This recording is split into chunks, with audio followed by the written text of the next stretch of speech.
So, what is your name? Paul Nielsen, And where are you from? Santa Barbara, California. And what can you remember from how you guys celebrated Thanksgiving when you were a kid? Or anything at all? Well, my grandmother lived in the same house for, I think, 60 years, 65, 70, almost 65 years. So the traditions were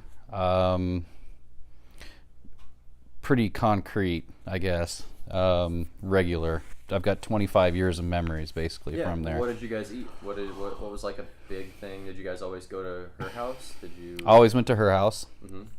Uh, Thanksgiving and Christmas? uh-huh. Thanksgiving, Christmas, Easter. Those were the big ones. But for Thanksgiving, we had the same meal every time we went, which was always turkey and mashed potatoes and Brussels sprouts and red beets and stuffing. Same table. It's usually about 10, 12 people, 14 people sometimes, I think, at the most. And it was great. We always came at the same time, always at 4 o'clock, and we always spent 2 or 3 hours together. And dessert was an Abelkage, and which is a Danish. There were a lot of Danish meals that were prepared. Rule post was another one. See if you can look that one up. That one was it was a pork. It was actually made in Solvang at the Danish bakeries, not the bakeries, but the meat markets up there. And my grandma would go travel up there and pick up the rule post and bring it home and put it. I think it was lamb, I believe, wrapped with and frozen, not frozen, but refrigerated, and it was very thinly sliced for very time consuming, but was used for sandwich meats and things like that. So just great memories. Super great memories. Yeah. What I about? mean, since I was a child looking out the same window for, all those years. Just different perspectives every time, but the traditions were always the same. That's what makes them traditions. Rolling. Okay. So, what are your guys' names? Donna Freeman, Kim Nielsen. And where are you guys from? Roseburg, Oregon. Currently Camas, Washington. No. Okay. That's fine. I know where you guys are actually from. Yeah. Torrance, California for me. Sundance, Wyoming. So, what can you guys remember each individually or together? Because you are mother and daughter. Mm-hmm. What can you guys remember from growing up and celebrating Thanksgiving, either together or separately?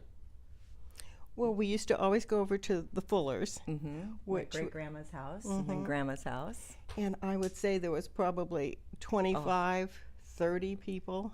Tons, Yes. lots of kids. It was always one of the best holidays going to great grandma's house. We'd all take a different menu and potluck, and it was just an all-day thing. And we'd start there cooking, and it would last from, I think we showed up at 10, and we were lucky to get home at 9 at night. Yeah, it was all day. It was always fun. And then we moved, and everybody just kind of split off as the kids got older. And then we moved up here to Oregon, and so then we would do Thanksgiving kinda here. Yeah, sometimes at my house. Sometimes we go back to Santa Barbara. It was kind of all over the place. I think thinking about the traditions of Thanksgiving, a lot of it is kind of non-traditional for us in a way. We're flexible with Thanksgiving, but there are certain things that we always have. Like since you've come along, Tanner, we always have Aunt Carla's mashed potatoes. That's a staple. And your chocolate cream pie. Okay, Oh, that's been the last few years, yeah.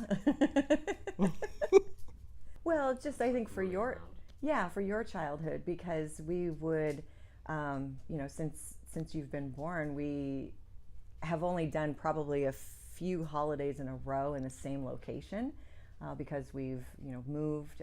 First, it was Santa Barbara where you were born, and so we did that with always great grandma, and then when we moved back up here to Oregon, it was most of the time coming over here to Grammy's house, but other times we had Thanksgiving at our house, and then other times we'd go back to Santa Barbara. So it wasn't a tradition like I had growing up, where we were always at great grandma's house, and then I can't remember Now the other when thing, it changed. yeah, to the other thing grandma's. too, there were so many in the family, with all the cousins and grandparents and stuff. So if we had to have Thanksgiving on Friday or Saturday, Oh yeah, we would do that too. yeah. It didn't have to be on the holiday. It was No. just a matter of being together. And it so was that's what we do now, even for the other holidays. Is we'll celebrate Christmas in January or in November or whenever we need to, as long as we get to be together. and it's just about family and reconnecting and having everyone come over. And it's fun. Yeah, What do you guys consider your family? family. Oh, you guys, and my brothers and sisters. I mean, Yeah, yeah. All the cooking, the running around, and the family over there, and everyone having their designated thing to do in Grandma's kitchen. And I probably have 10 or 12 cousins, and then they all have families.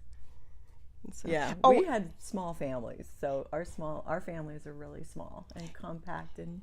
and lots of times the Fullers would come from South Dakota for Thanksgiving. And so that's why it would vary. It could have been Friday or Saturday, whatever worked. And they would show up, and I mean, there were 5 sets of children almost in every family. So there were a lot of cousins. It was just lots of laughing. I mean, kids all over the place. Everyone was busy, and great work ethics. Just everybody worked with what they were supposed to do, and then if you were done, you always wanted to help out.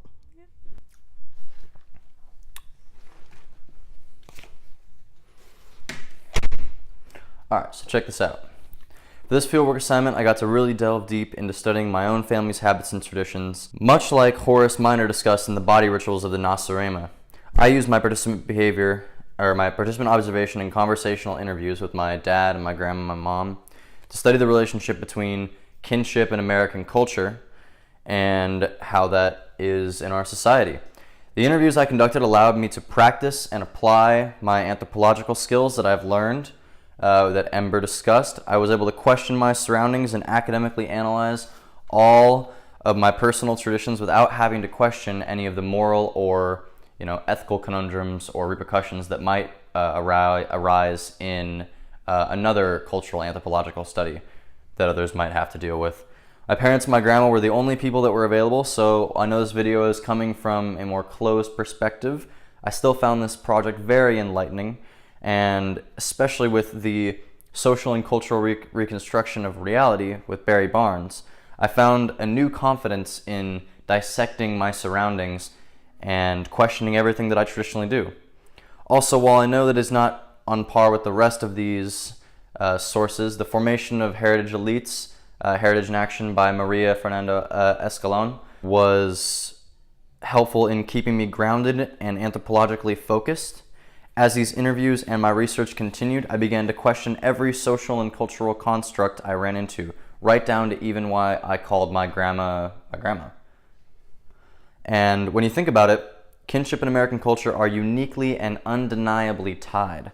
They're a completely mutualistic, symbiotic relationship in that over time, American culture has nurtured the idea of kinship and actually progressed it through pop culture icons, television programs, commercials, movies, really any form of media that you could possibly think of has been tied with kinship.